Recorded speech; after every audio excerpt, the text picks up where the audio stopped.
देवयानी रोकर बोली है, पिताजी मैं आपको क्या बताऊं, शर्मिष्ठा ने मुझे एक कुआं में धकेला दे दिया। सारी रात मैं उस कुएं में पड़ी रही पिताजी।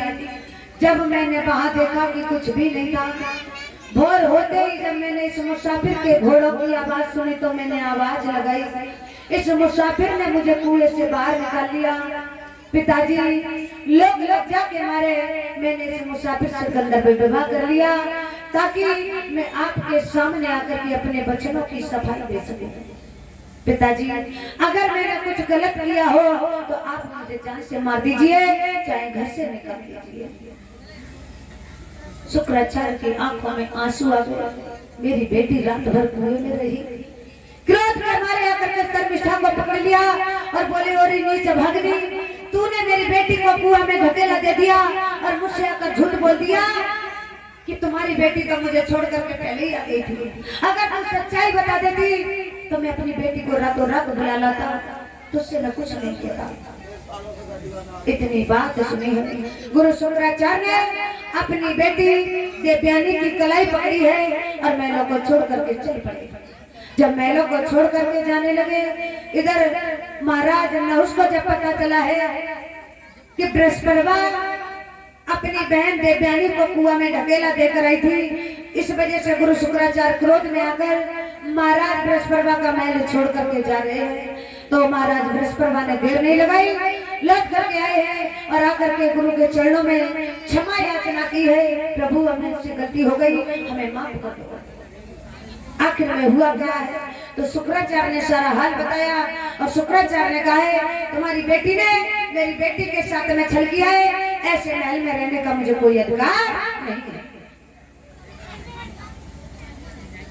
महाराज बृहस्पतिवा ने हाथ जोड़े हैं, प्रभु हो सके तो हमें माफ कर दो, मेरी बेटी की तरफ से उसकी गलती की मैं क्षमा मांगता हूँ, आप उसे माफ कर दीजिए।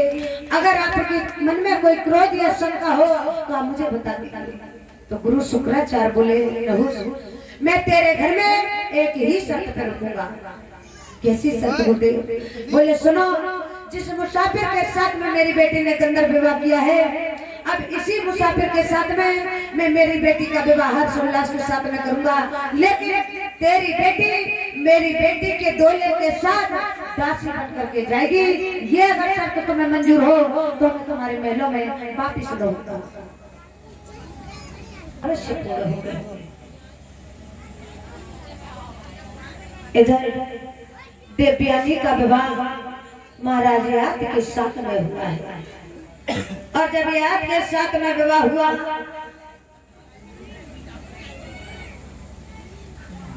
विदाई जाने लगी है। शुक्राचार्य ने कहा है, नहुष अब तुम्हारी बारी है कि तुम अपनी बेटी को मेरी बेटी के दोले के साथ में दासी बना करके विदा करो।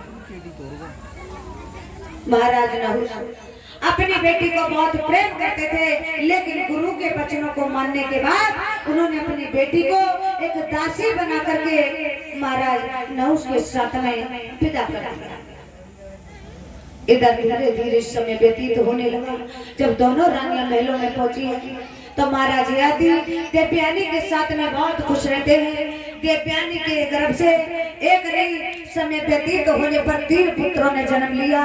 एक दिन महाराज यादी शिकार खेल कर आ रहे थे तो इन्होंने छज्जे पर शर्मिष्ठा को बाल खींचते देख लिया और जब बालों को खींचते देखा तो दासियों से पूछ लिया कि हमारे महल के छज्जे पर कौन है?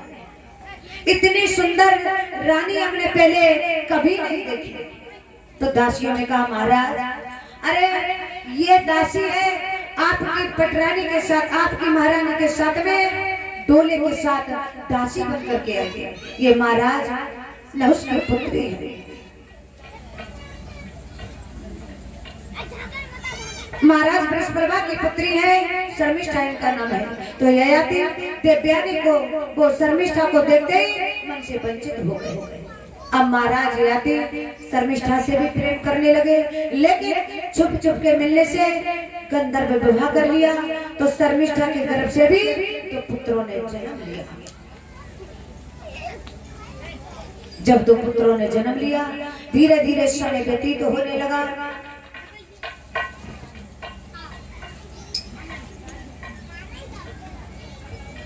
ये खबर जब देवयानी को पता चली है कि मेरे पति ने मेरे साथ में छल कर दिया, मेरे दासी के साथ में रिश्ता जोड़ करके उससे गंधर्व विवाह किया है, उसके द्वारा तो पुत्र पैदा भी हो चुके हैं, तो देवयानी को बहुत क्रोध आ गया।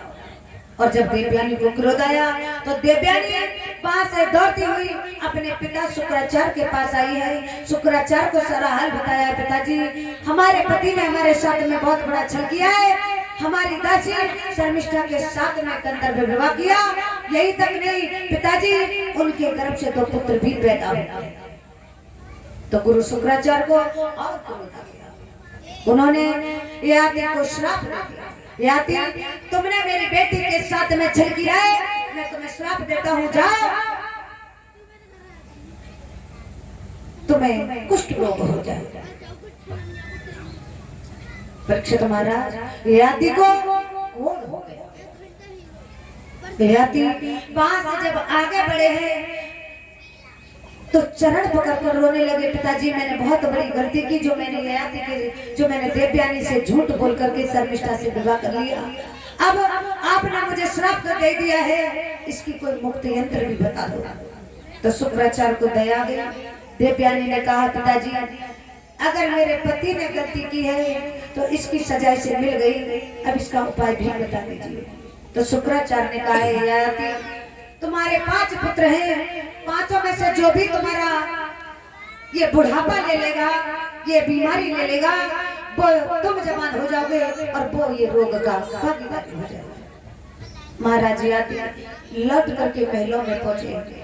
देवयानी के 3 पुत्रों से कहा कि आप मेरा बुढ़ापा ले लो और मुझे अपनी जवानी दे दो, लेकिन देवयानी के 3 पुत्रों ने मना कर दिया कि पहले कर्म करते हो फिर सजा भुगतने पर हमें देंगे, तुम्हारा बुढ़ापा लेकर हम बारिशी उम्र में और बुड्ढों की तरह जिएंगे, हमें नहीं जिएंगे। लेकिन शर्मिष्ठा के पुत्र सबसे छोटे थे पुरु से जब महाराज ययाति ने रो करके कहा है, बेटा क्या आप हमारा बुढ़ापा ले लोगे?